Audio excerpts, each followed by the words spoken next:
Bom dia, boa tarde, boa noite, lideranças do Brasil. O podcast Bastidores da Vitória entrando no ar. Hoje vamos falar sobre o direito de escolha, o direito de participação igualmente, o respeito à essência dos valores em qualquer realidade social. Eu sou Sérgio Zimmermann, arquiteto e consultor. Olá, me chamo Martina Rodrigues, sou advogada e consultora. Nosso convidado de hoje é gaúcho, mas mora em São Paulo. Criador de conteúdo digital, seu Instagram tem mais de 300 mil seguidores. Bem-vindo ao programa, Jota. Sérgio, Martina, estou muito feliz de estar aqui com vocês. Prazer enorme. Tenho certeza que o nosso papo aí vai fluir muito bem. Beleza. Eu queria começar perguntando assim, como é que é essa luta assim, contra o politicamente correto? Como é que é isso? Né? Isso foi muito curioso, assim, Sérgio, porque no início eu resisti muito a entrar nessa pauta. Muito. Esse sempre fez parte, não do Sigo Negro, né? Não da figura pública que ainda era muito menor em proporção de tamanho, de alcance. Na verdade, isso fazia muito parte da minha vida, do Jota. O Jota com os amigos sempre foi muito politicamente incorreto. O Jota com a família sempre foi politicamente incorreto. Né? A minha mãe é muito politicamente correta, que eu tenho uma proximidade muito forte. Então, as minhas vivências pessoais sempre carreguei esse politicamente incorreto. Mas na vida pública, o que acontecia? Né? Por orientação, né? Por sugestão, eu sempre fui mais prudente, né? Na formação de uma imagem pública. Em determinado momento, eu percebi que existia um vácuo muito grande de pessoas que pudessem se posicionar com essa forma de discurso, porque o politicamente correto, ele não é uma diretriz, ele não é um assunto, ele é uma forma de comunicação. Então, qualquer coisa que eu busque me comunicar é com esse olhar de sátira, é com esse olhar de deboche, é com essa ironia, né, que eu carrego muito forte. E como eu sentia que primeiramente, essa era uma forma mais fácil de chegar à população. Principalmente o pessoal que não gosta de falar sobre política. Como eu sentia uma necessidade de ter um certo joker no debate público, alguém que brincasse, alguém que fosse leve na argumentação, eu falei, por que não trazer esse Jota da vida privada para a vida pública? Perdi muitos apoios, né, de pessoas que olharam, pô, tem um cara mais prudente. Inclusive, hoje a gente estava comentando agora nos bastidores, né? Sobre os eventos que estão acontecendo de provocação com parte da militância de esquerda. Enfim, eu fiz uma palavra, né, o nome de uma candidata à prefeitura, e embaixo estava um palavrão. E várias pessoas me abordaram, pô, gostei da ideia, gostei do desafio, pô, mas essa camiseta não precisava. Eu falava, não precisa sim. Porque justamente essa forma mais agressiva de se comunicar, que é o meu estilo, e que muitas pessoas vão ter uma certa resistência, normal, eu entendo e compreendo até certo momento, mas também acredito que algumas pessoas só vão se aproximar do debate público se for feito dessa forma.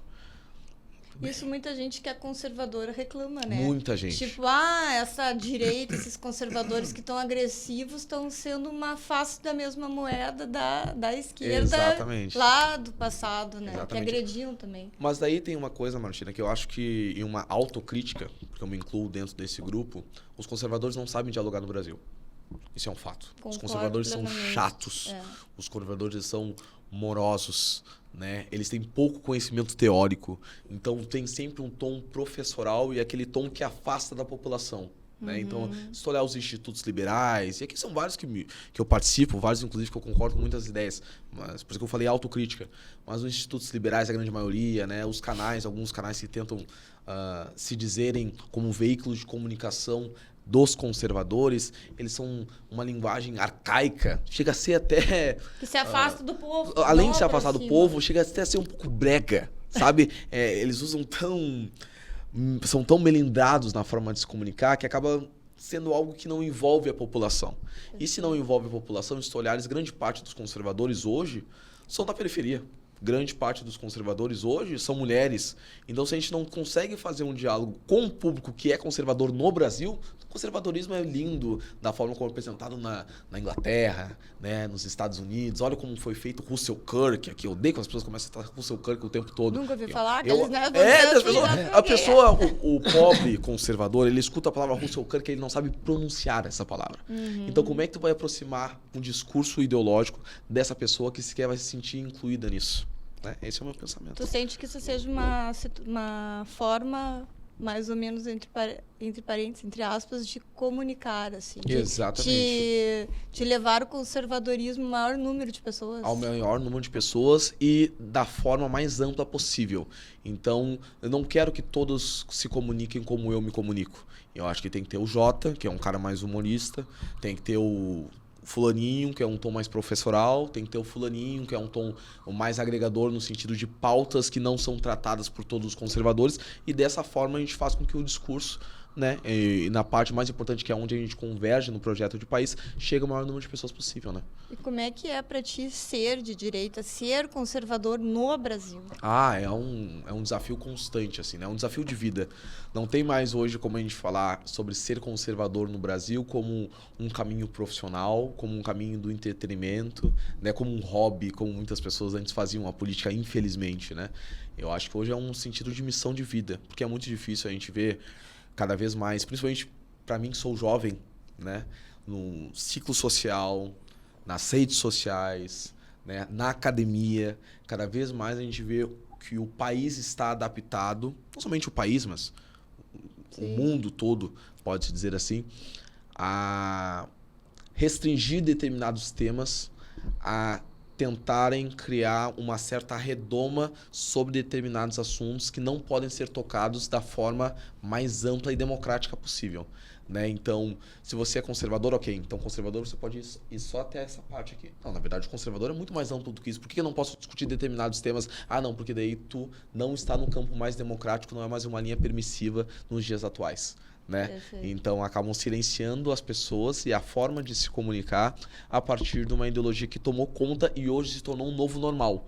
Então, ser de esquerda, e aqui não cabe uma generalização, claro que tem boas pessoas na esquerda, né? Mas hoje ser de esquerda, ser politicamente correto, ser progressista, não é ser progressista, é ser uma pessoa boa. Isso é extremamente perigoso, né? Se confunde uma posição política com uma virtude individual de ser humano.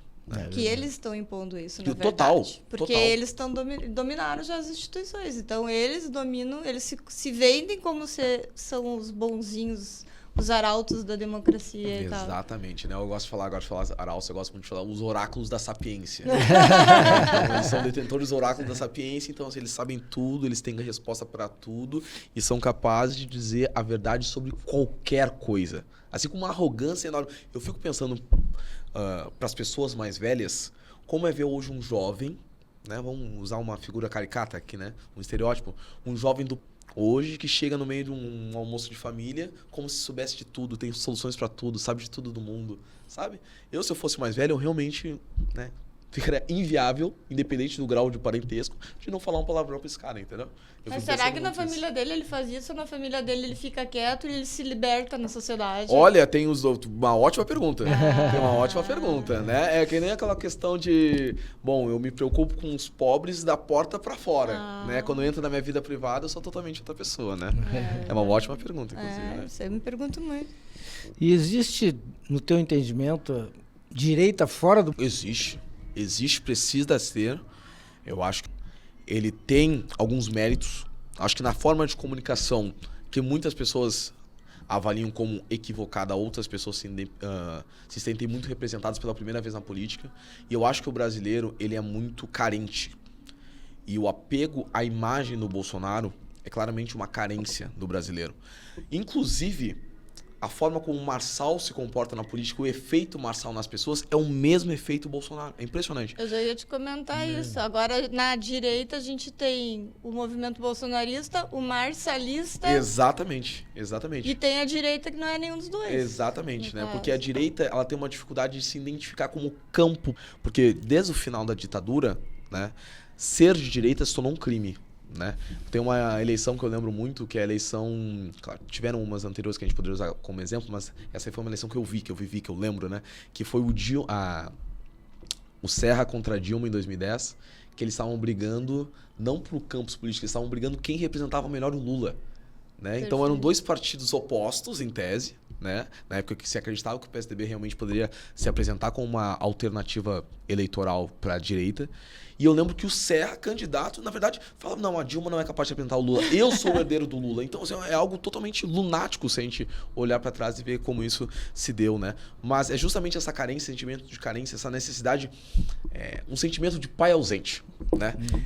Acho que essa discussão ela acaba se tornando muito mais filosófica, histórica e complexa, né? Porque a gente pode voltar desde os tempos da monarquia e como foi o fim da monarquia abrupta, Total. né? Que faltou a construção da identidade social brasileira e a partir daí uma série de populismos exacerbados porque faltava um sentimento de conexão da classe política com o povo.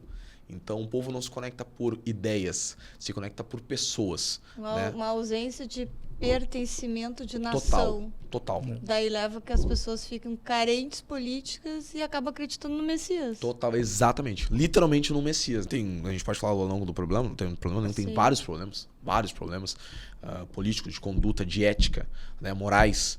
Mas eu acho que ele foi muito assertivo na forma de identificar essa lacuna e ser oportunista. E eu acho que na política nem necessariamente é uma palavra de conotação negativa, né? Ele é sobre aproveitar a oportunidade dessa carência do povo e muitas vezes os seus próprios erros não foram suficientes para fazer com que as pessoas deixassem de apoiá-lo, né? E não é um deixar de apoiar no sentido de, tipo, coibir. Não, você precisa deixar de apoiar a um bolsonarista.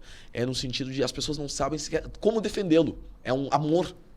As pessoas amam o Bolsonaro. Então, tipo, o meu filho erra, né? Meus pais estão errados, mas eu os amo. Então não interessa qualquer coisa, qualquer prova que for traçada pelo Bolsonaro. Na época eu estava na Jovem Pan e eu lembro que eu comentava muito sobre isso, era muito criticado.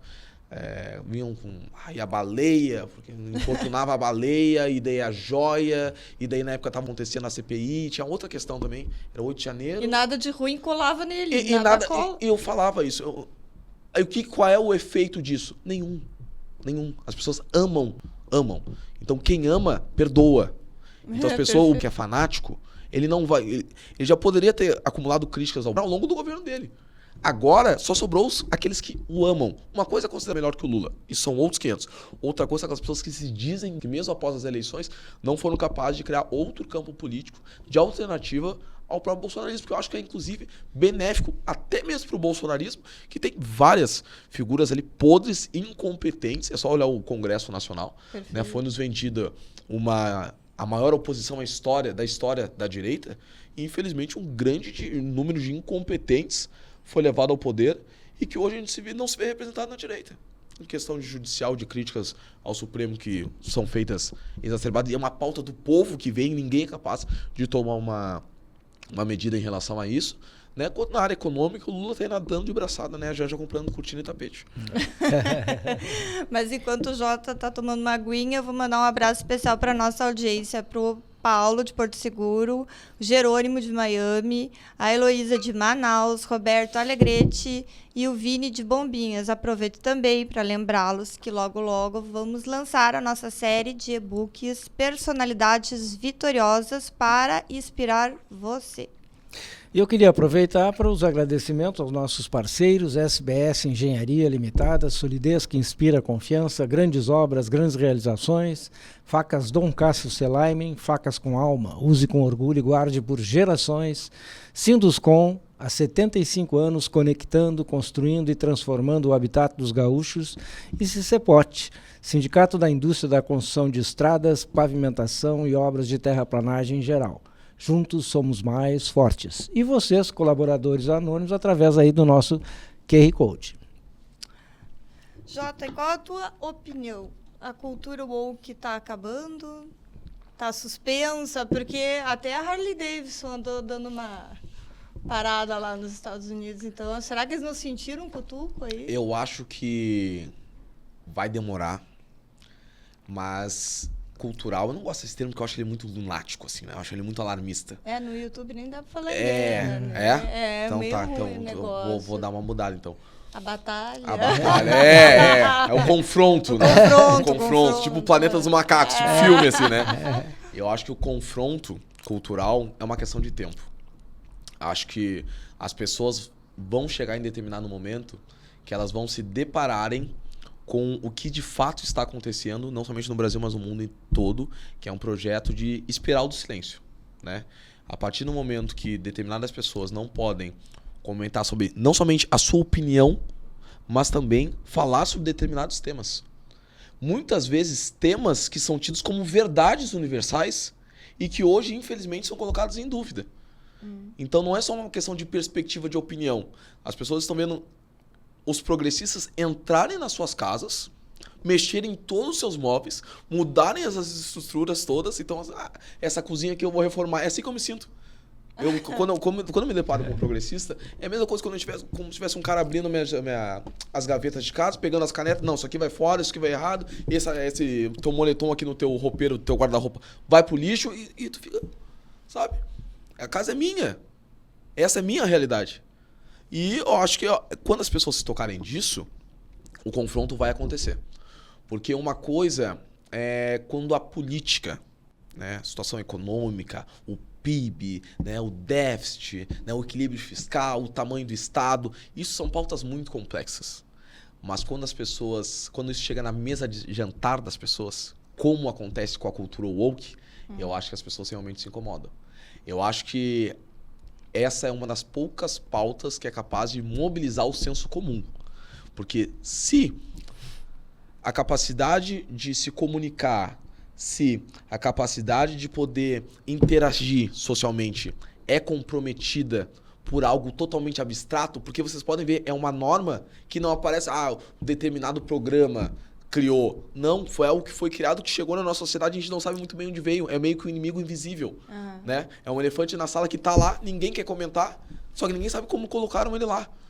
Então, acho que esse confronto vai acontecer num curto espaço de tempo. Acho que a cultura vai continuar na sociedade, porque ele cada vez mais está conseguindo criar um ambiente sólido e perpetuado, né, na academia, na imprensa, né, nos formadores de opinião, nos intelectuais, nos influenciadores, que têm um poder e uma responsabilidade muito grande sobre isso. Eu ia te dizer isso, te perguntar ao mesmo tempo, porque a sensação que a gente tem é que na Europa eles não tiveram tempo para atacar. Não. Mas no Brasil tá atacando direto. Exatamente. A gente é muito mais reativo. Sim. É porque eu acho que o brasileiro, ele é um povo, além de ser um povo com sangue mais quente, claro, não chega a ser um argentino, né, que chega e quebra tudo, mas ainda é um povo mais quente, né? Então, por ser um povo mais quente, por ser um povo tão plural, eu acho que esses conflitos, porque na Europa, pode ver, geralmente são conflitos étnicos e culturais. Sim. Né? Então, assim, chegou alguém de determinada religião que causou um certo impacto social, né? Alguma etnia que eventualmente não tinha o convívio em determinado local que causa esse impacto também. Aqui no Brasil, como é um ambiente muito plural, esses microconflitos tendem a se tornar mais comuns, né? Porque já estão todos aqui e os conflitos não se dão de forma tão natural. Os conflitos, eles se dão a partir de pautas mais subjetivas que permitam que esse atrito ele vá se consolidando na sociedade, né? Porque a Europa, bem dizer, ficou silente, né? Exatamente. Quando se viu, eles foram invadidos. Totalmente passivos. E agora parece que não vai ter reversão. Totalmente passivos. Vê, né? Totalmente passivos. Eu claro. Jota, e o racismo estrutural no Brasil? Como é que tu vê isso? Eu não vejo. Tu não vê? eu não vejo racismo estrutural. Inclusive, foi uma das pautas que a gente discutiu agora recentemente aqui na Redenção. O racismo estrutural basicamente parte de uma premissa de que todas as relações sociais, políticas, econômicas que existem no Brasil permeiam um assunto de raça. Então, nesse momento, não tem 3 pessoas conversando, realizando um diálogo, realizando um programa. Nesse momento, existem 2 pessoas brancas e uma pessoa negra. E a partir desse relacionamento, toda a nossa relação, não somente aqui, mas nos bastidores, eventualmente, se a gente sair daqui e for tomar uma cerveja, toda a relação eu gosto, né? Foi subjetiva, não, né? Foi freudiana, né? Aquela ideia de falar e vira que bom que tu pegou. Toda essa relação vai envolver questões raciais, algo que eu acho lunático, que eu acho assustador, né? Até mesmo em países onde o racismo realmente foi algo mais exacerbado, algo mais delimitado por leis, por instituições, isso até poderia ser uma discussão a ser feita e eu ainda discordaria que existiria dessa forma. Mas aqui no Brasil eu acho realmente algo satírico, uma piada. Presumir que, por exemplo, um estado, ontem eu estava discutindo sobre o hino do Rio Grande do Sul, né? E trouxeram esse argumento do racismo estrutural. Não, porque você tem que perceber que o racismo no Brasil, ele é estrutural. Então, a partir do momento que tu fala que povo que não tem virtude não tem... acaba por ser escravo, no Rio Grande do Sul, tu está automaticamente associando o inconsciente... É sempre assim, o inconsciente da pessoa na estrutura social racista faz com que os jovens que ficam mais vulneráveis nesse tema já cresçam com a ideia de ser racista. Me desculpa. Assim, um jovem, ele quer acabar de cantar o hino e jogar futebol no recreio na educação física. Perfeito. Sabe? O jovem não pensa dessa forma. E dizer que o Brasil tem uma estrutura é um desrespeito com os brasileiros, um desrespeito muito profundo. E quando se trata aqui do Rio Grande do Sul, inclusive estava discutindo com uma petista, né? Consegue discutir com petista. Eu adoro discutir com petista. É um dos poucos hobbies. Eles conseguem acompanhar teu raciocínio. Eles não gostam de discutir, né? Eles falam e não escutam. Né? Então não chega a ser uma discussão. É uma coisa meio unilateral. Né? Mas eu perguntei, como é que tu é petista, gaúcha, como é que tu vai falar que no Rio Grande do Sul, que o Rio Grande do Sul é um estado estruturalmente racista, se o teu senador é negro? Perfeito. Porque a ideia do racismo é justamente acreditar, olhar para um indivíduo de outra raça e acreditar que subjugar esse indivíduo. Então vai subjugar um representante no mais alto posto da República, do ponto de vista legislativo? Não faz muito sentido para mim. Não faz muito sentido dizer que o Brasil é racista se o rei é o Pelé. Não faz muito sentido dizer que o Brasil é racista se a principal celebração é o carnaval, que sempre foi associada à questão negra. Não faz muito sentido dizer que o Brasil é racista se quando se fala do Brasil lá fora, o que lembra é o samba, que também tem uma origem negra. Se a comida típica é feijoada, que também tem origem negra. Então, assim, que tipo de racismo estrutural é esse? O negro está presente em toda a representação do brasileiro. Se 68% da população é miscigenada. Exatamente. Exatamente. Que tipo de racismo estrutural? Então, e tu pegas a contradição deles, porque ao mesmo tempo que dizem que o Brasil é um país racista, eles dizem que o negro não pode ser racista. Mas, ao mesmo tempo, a maior parte da constituição étnica da população brasileira é negra. E como é que os negros não podem ser racistas, mas o país é racista se a maioria é composta por negro? Então, assim, buga o cérebro deles, explode. É que eles não... Eles repetem, né, coisas. Sim, eles não dão um trabalho de ter um senso crítico, assim. Zero. E perceber que na história do Brasil a gente teve Machado de Assis, fundador meu braço. Tá aí? Olha só Uhum. que legal. Mostra pra câmera ali, ó. Aqui, qual delas? Aquela ali, a tua é a 6, no C. caso, e a 3. Show. Aqui o homem presente. Fundador da Academia Brasileira, né, de Letras, era negro, era Exatamente, mulato, né? exatamente. Então eu fico assim, isso aí não aparece, né? O primeiro engenheiro reconhecido nacionalmente foi Rebouças. Exatamente, Rebouças. Todo o papel que a própria monarquia fez, né? Que é uma pauta, eu acho que a pior pauta comentada hoje no Brasil, acho que é o fim do regime monárquico, né? A princesa Isabel assinou a Lei Áurea porque por pressão econômica dos Estados Unidos. Não sabe que a mulher escondia escravos dentro do seu palácio. Lutou 40 anos. Lutou 40 anos, né? Por isso. Foi criada por um homem que já era abolicionista, que fez com que os seus próprios escravos, ele libertou os escravos da coroa, ainda pagou os estudos dos filhos desses escravos. Então, é um desrespeito e um desconhecimento enorme na sua história, porque é um povo que não sabe de onde vem, não sabe para onde vai. Sim. Então, enquanto a gente não for capaz de comunicar a verdade sobre a história, e volta muito naquele nosso assunto, nós estamos dizendo que verdades que são proibidas de serem faladas, porque as pessoas já partem de premissas equivocadas, a gente está condenado, infelizmente. A gente tinha um Barão do Café, né? Negro, exatamente. O Barão de Guaraciaba, que era mais rico que o Barão de Mauá. Exatamente. E não falam isso, né? Não sei qual é o problema de enaltecer pessoas vitoriosas. Não, eles preferem pintar algum super-herói de negro e acreditar que por isso eles estão fazendo uma grande representação, ou defender uma representação numa novela num papel totalmente secundário e aleatório, né? Totalmente secundário e aleatório, acreditando que isso vai mudar as pessoas vão se identificar mais com o personagem. Só bobagem. Eu não assisto TV aberta, né? Há muito tempo. E nas novelas daquela emissora famosa, não teve, eu acho que um protagonista negro. Quando teve, sempre era uma pauta que girava em torno do racismo. Sempre foi uma pauta exclusivamente, ó, nós precisamos fazer uma novela com esse roteiro. Então, pode ser um papel, qualquer tipo de papel? Não, você está lá para ser o negro. Então, se aquele ator morrer, é só colocar qualquer outro negro, não vão notar, o roteiro não vai permanecer inalterado, entendeu? Porque a questão não é o ator, a qualidade dele. A questão é meramente ele ser uma figura, né, que a grande parte da imprensa, infelizmente, insiste Sim, um em empresário perpetuar. negro Não tem. absurdo. Porque isso é errado. É errado que o negro possa ter independência e liberdade para pensar dessa forma, né? O negro sempre tem que ser um... Eu acho muito engraçado isso também, que ele sempre tem que ser um ser humano, como a gente pode dizer, abnegado. Ele sempre tem que ser um humano abnegado. Por exemplo, assim, comete algum tipo de preconceito. Ah, mas você não pode cometer esse tipo... Nada a ver com questão racial. Você não pode cometer esse tipo de preconceito, você é negro. Então, não existe pessoas negras ruins? Não existe pessoas negras com ideias equivocadas? Ou então o preconceito é uma questão de postura social, de ascensão social, sabe? Isso me incomoda muito. O negro não pode ser racista, por exemplo. Então o racismo é visto como quase uma virtude. Vocês concordam comigo? Porque se alguém não pode ser algo, é como se ele não pudesse deter de um determinado poder que a sociedade dá, algo que deveria ser condenado. Tem que atingir um determinado nível. Isso, exatamente. Primeiro tu chega nesse patamar e depois tu pode usufruir de fazer algum tipo de preconceito. Tem que ser um Tiger Woods. Exatamente. Um Machado de Assis. Exatamente. Exatamente. Vai, é uma viagem isso aí, assim, sem... Tá, e me diz uma coisa, considerando tudo isso, o Brasil tem jeito? Tem, com certeza. O dia que eu chegar que o Brasil não tem jeito, eu fico em casa.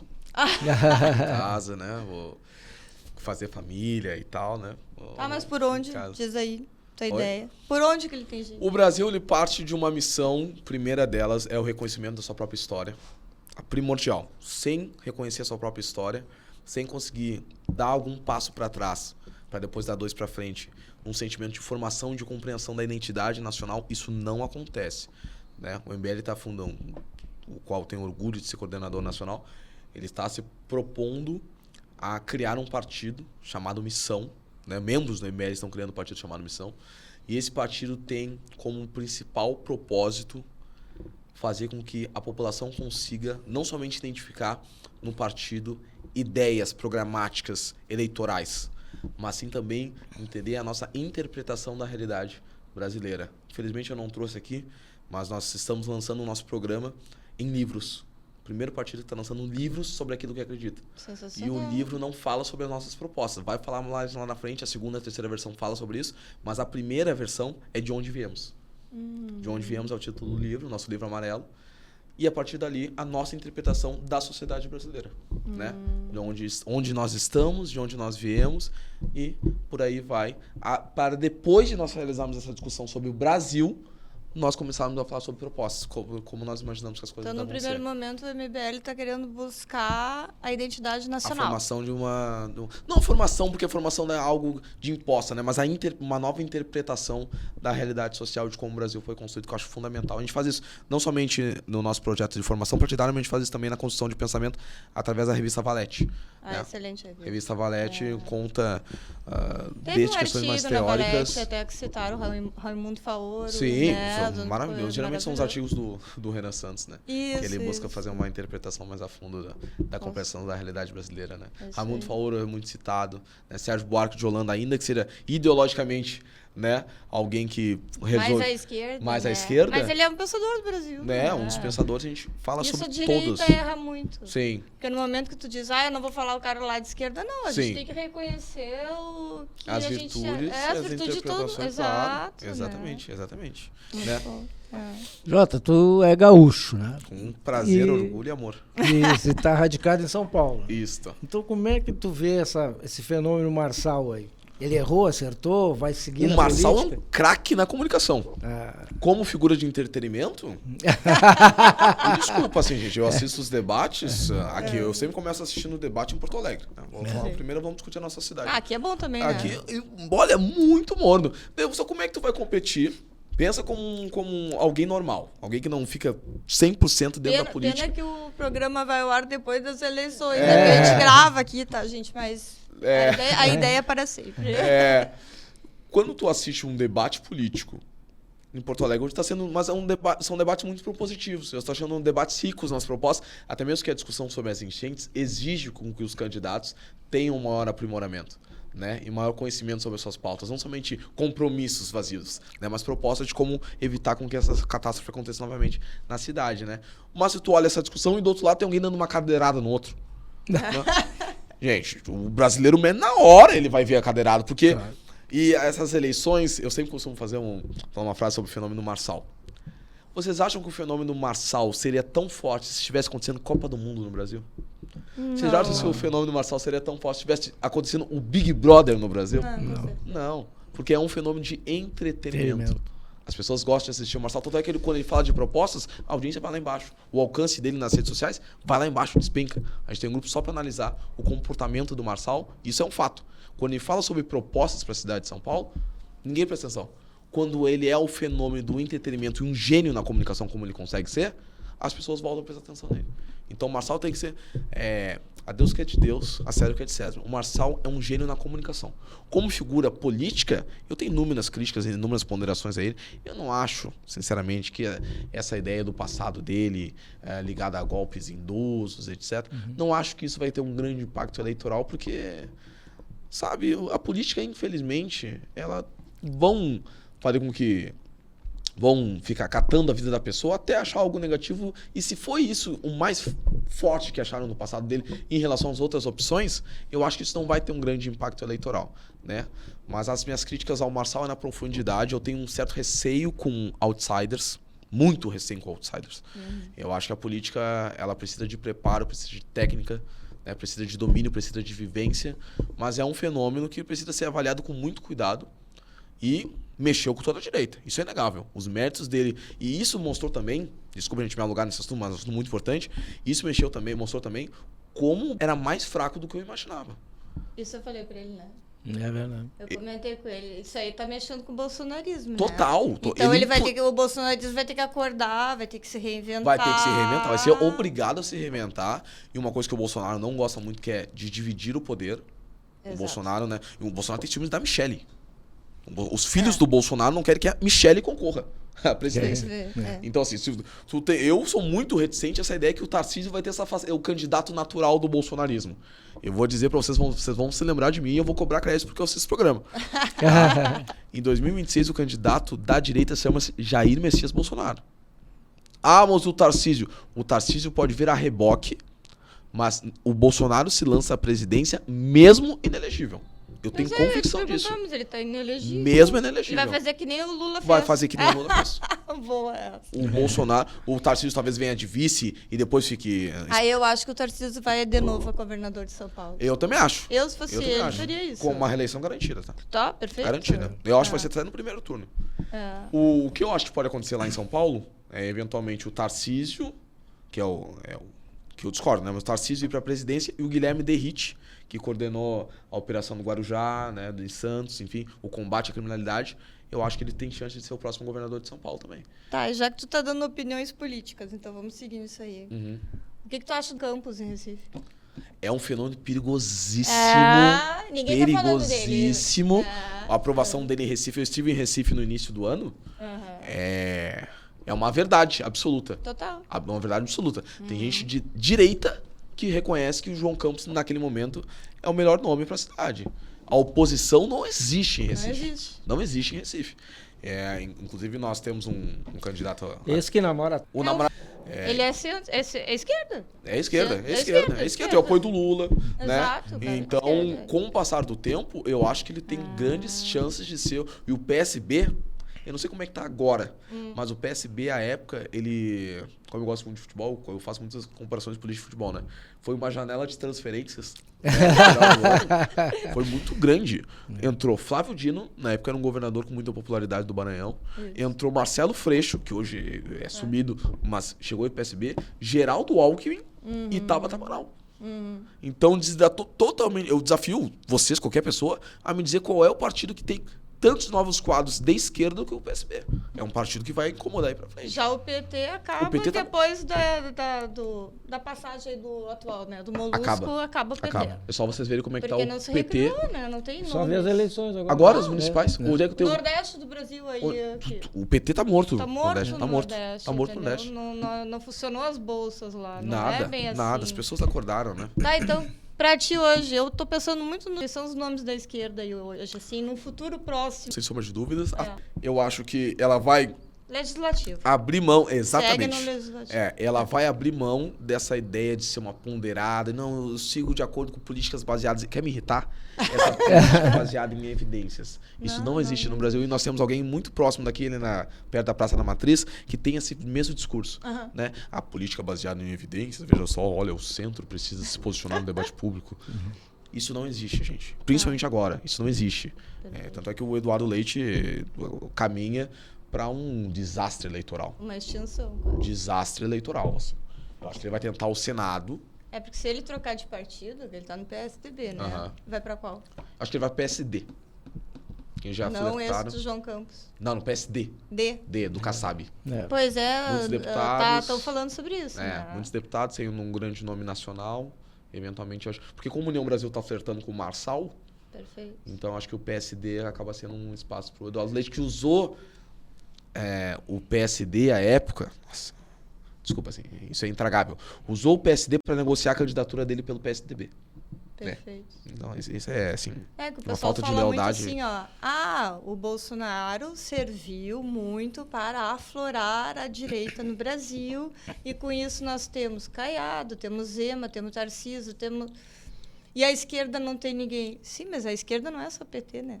Eu acho que o Bolsonaro, desculpa, eu acho que o Bolsonaro, mas ele herdou.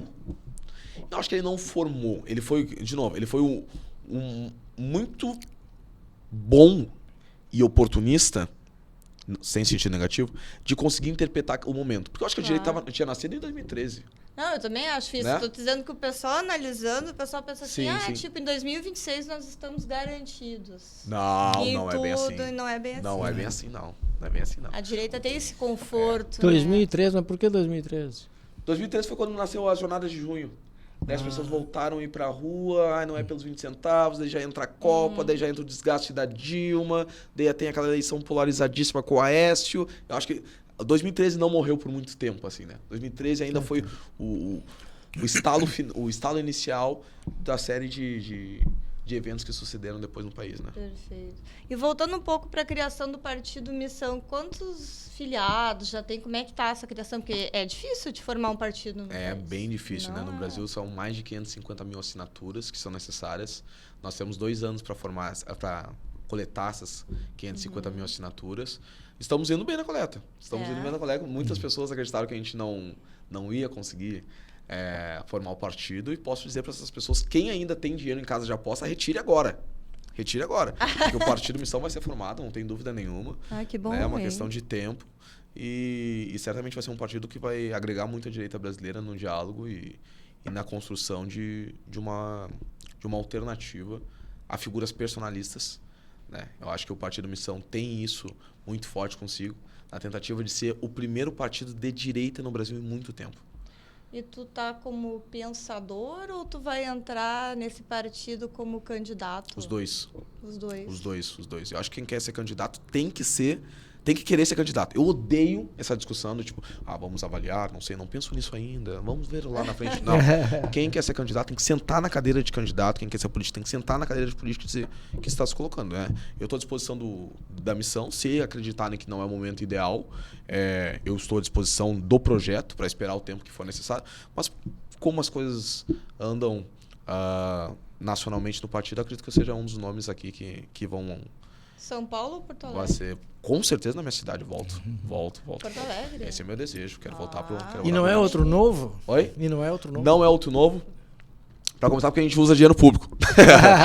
Desde o início. Então, a gente não fez toda essa campanha de não vamos usar dinheiro público e depois acaba usando. Nós já vamos usar, antes na fundação, vamos usar. Acreditamos que se são as armas que estão colocadas no jogo, inclusive para reduzir esse absurdo que é o valor do dinheiro do fundo eleitoral, é preciso que tenham políticos comprometidos com essa pauta.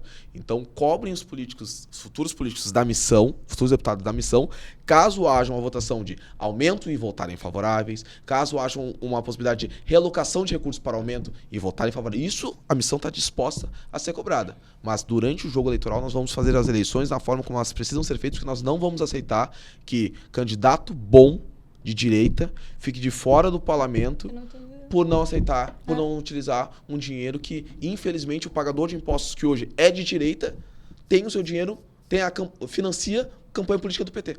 Perfeito. É isso. É isso aí. Hoje o nosso dinheiro a financia gente a não tem candidatura do PT. paridade de armas, né? Exatamente. Nenhuma. Exatamente. Então, se é para entrar no jogo, entra para Exatamente. jogar. E outra coisa, pro Partido Novo, por muito tempo foi fácil não usar dinheiro público, né? É só pedir o cara que tem uma fábrica de carros aqui, me doa tanto dinheiro. E quem paga a banda escolhe a música. Eu prefiro muitas vezes, para ser bem sincero, eu prefiro muitas vezes. E é muito mais democrático, na minha opinião, que o dinheiro seja público para algo sério, como as eleições. A minha crítica é o valor que é destinado. Acho que as eleições deveriam ser muito mais baratas. Mas eu sou um defensor, sempre fui, um defensor da utilização do dinheiro público. Porque dinheiro privado, gente, entra interesse privado na jogada. E daí vai ficar 4 anos, hoje é alguém aqui, amanhã pode ser alguém, eventualmente, com outras intenções. Quais são as intenções de alguém que chega e deposita 2 milhões em candidatos ao redor de todo o Brasil, se não influenciar a política de uma forma natural? Eu acho isso perigosíssimo. Perigosíssimo. E a esquerda tem os patrocinadores Todos, privados inclusive também. Internacionais. E Inclusive a internacionais. gente sabe bem. Tem gente aqui chupando o dedo, falando, não vamos. É imoral. Imoral é financiar a campanha de partido de esquerda e ficar 4 anos fazendo com que a população sofra. Né? Moral é perder a batalha, né? Exatamente, por uma coisa tão... Dá munição pra eles. E a questão como é que a missão vê isso? A missão, sem sombra de dúvidas, que são temas mais polêmicos, a missão ela vai deixar margens para que os candidatos, eles mesmos, possam se comunicar melhor com o seu público. Eu acho que a direita precisa convergir em questões econômicas, em combate à corrupção, em combate a privilégios. Na segurança pública, a missão vai ser o partido mais reativo e vai tratar pautas como crime organizado como um confronto, né? Para ajudar o YouTube. Nós vamos para o confronto contra o crime organizado. Então, na pauta da segurança pública, eu posso garantir para vocês que vai ser a maior inovação do projeto da missão. Vai ser o primeiro partido que vai tratar isso como uma questão de confronto. Né, contra o crime organizado. Nessas outras pautas, vai ter uma flexibilidade entre os candidatos. Eu tenho meus posicionamentos claros, e todo mundo conhece, sou contra, né? Sou favorável à posse de armas. Então, mas isso aí vai variar de cada candidato, que eles são mais liberais e mais conservadores. Né? Perfeito. E qual é o teu entendimento, assim, como é que está a direita no Brasil, assim, num amplo geral, assim? Como é que tu vê isso aí hoje e o futuro? A direita está se organizando de forma desorganizada. Né? Porque nós temos um fenômeno político, que é o Bolsonaro, um fenômeno político personalista. E, de novo, previsão. Eu acredito que o capital do Bolsonaro vai morrer com o Bolsonaro. Por uma falha estratégica do Bolsonaro. Eu vejo que o bolsonarismo tem muita dificuldade em dividir poder. Tanto é que eles entram e saem com muita facilidade. Eu vejo que o Bolsonaro, por vezes, é um corpo com diversas sanguessugas e na primeira possibilidade de achar o outro hospedeiro, só vocês viram o que aconteceu com o Marçal. Perfeito. Pessoas que eram extremamente ligadas com o Bolsonaro dizendo, apoia o Nunes. No outro dia, estavam abraçados no Marçal. E ele chamando as pessoas que ele elegeu, de fato, que se elegeram graças ao nome dele, de volta, as pessoas não voltando. E estavam apoiando o Marçal. Tanto é que ele foi obrigado a se flexibilizar para que não perdesse todo o seu capital político e também não perdesse as eleições. Né? Na minha opinião, a gente até pode abrir um aspas para isso, já volto para a tua pergunta, mas o Bolsonaro é o grande derrotado das eleições em São Paulo, que são umas eleições que sempre tem uma projeção nacional. Né? Porque a movimentação do Bolsonaro foi uma movimentação muito ruim. Independente do resultado, né? Porque como a gente está gravando antes, se o Nunes, mesmo o Nunes ganhando... Porque só o fato do marcelismo ter ascendido... Não, eu vou te dizer mais. O Bolsonaro ele quer um candidato, Ricardo Salles. Não consegue colocar o Ricardo Salles. Exato. Primeira derrota. Segunda derrota, ele tem que apoiar o Nunes. O Nunes tem 2 secretários, ele tem um secretário chamado Léo Áquila, que é dos direitos humanos, assim, que... Gente, assim, é algo... Digitem no Google. Léo Áquila, vocês vão ver lá, tá? Tem o Léo Áquila, tem uma secretária, a Soninha, que é de extrema esquerda. Extrema esquerda, Soninha, compondo o seu quadro de funcionários. Ele é um cara que claramente tem vergonha de dizer que tem um apoio ao Bolsonaro. Ele não é um cara de direita, sempre falou que não era um cara de direita, é um cara de centro. Então o Bolsonaro apoia um cara com essas pautas, sabe? É um cara que não realizou uma grande gestão, uma gestão muito morna, que é fácil de ser prefeito de São Paulo, né, gente? Tem dinheiro. É muito fácil ser prefeito de São Paulo. Ainda por causa da complexidade do tamanho, etc. Mas no caixa nunca é um problema, né? Falta criatividade. Apoia esse cara. De repente surge um outro fenômeno não municipal, um fenômeno nacional que o Bolsonaro tem que disputar. Nacional. Exatamente. Todo mundo sabe que o Marçal está numa pré-candidatura à presidência. Claro. Todo mundo sabe disso. Ele está utilizando a Prefeitura de São Paulo como um trampolim para isso. Ele perde espaço na direita, perde apoio. É obrigado a ceder para o Marçal. Eu lembro do tweet do Carlos Bolsonaro, que antes eles estavam brigando. E ele fez uma conversa com o Pablo Marçal muito produtiva. Ou seja, entregou a chave para o Marçal. E depois ele volta para o Nunes. O Nicolas teve que interceder. Exatamente. Então eu acho que se o Nunes for eleito, é uma vitória do Tarcísio. Que o Tarcísio comprou o Nunes do início ao fim. E se o Marçal ganhar, é uma vitória do Marçal. Então o Bolsonaro está derrotado. Essa é a minha tese. E sobre o futuro da direita, desculpe. Então nós temos Pablo Marçal como sendo um joker. O rico no Brasil, ele é imprevisível. E alguém que é milionário como o Marçal, ele pode ver a política tanto como uma predestinação, que ele tem essa imagem muito ligada à questão religiosa, etc. Pode ser um predestinado, se um predestinado realmente insistir e ir até o final nessa coisa. Ou ele pode ser um Elon Musk.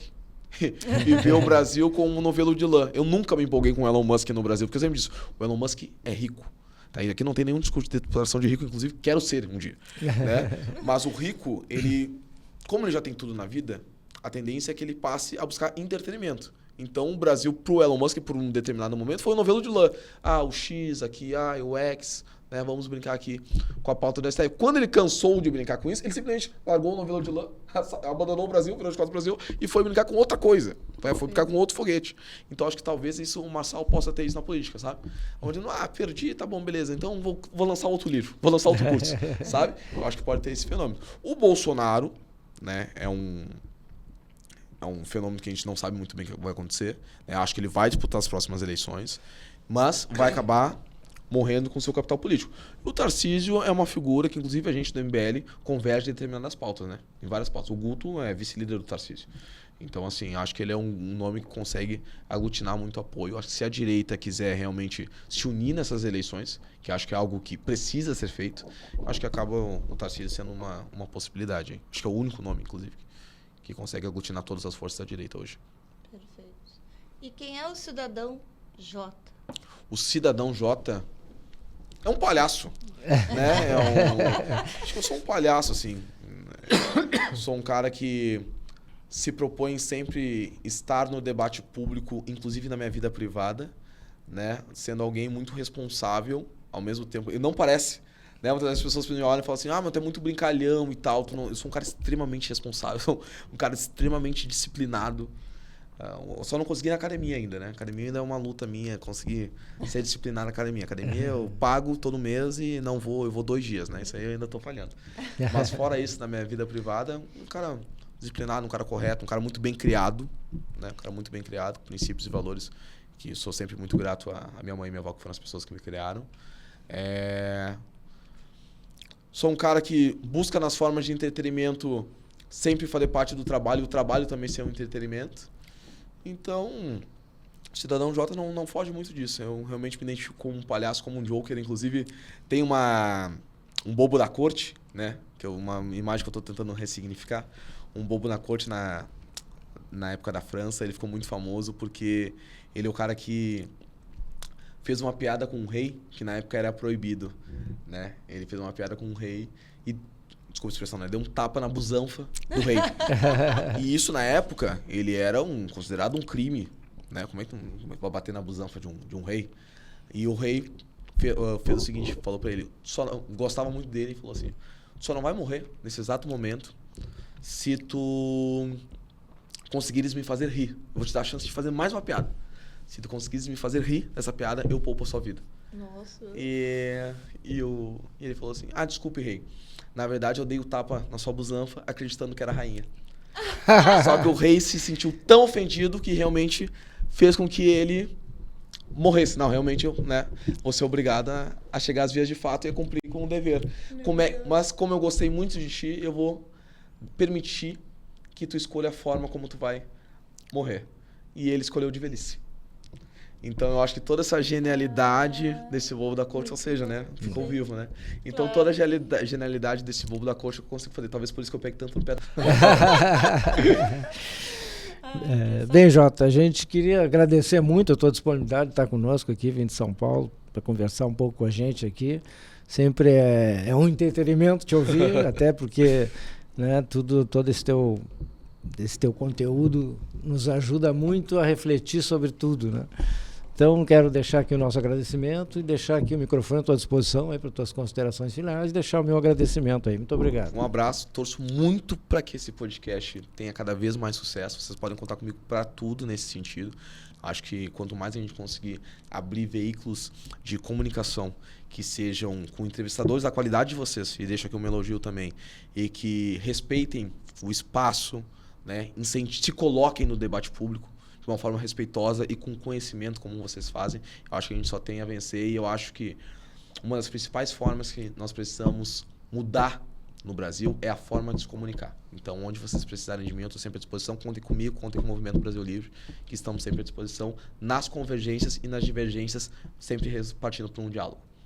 Muito bom. Ótimo. Já está inscrito, né, no podcast? Oi? Já está inscrito no Já canal. estou inscrito. Não adianta me pedir, porque eu já estou inscrito. Viu? Então, por favor, acompanhe aqui o nosso entrevistado maravilhoso.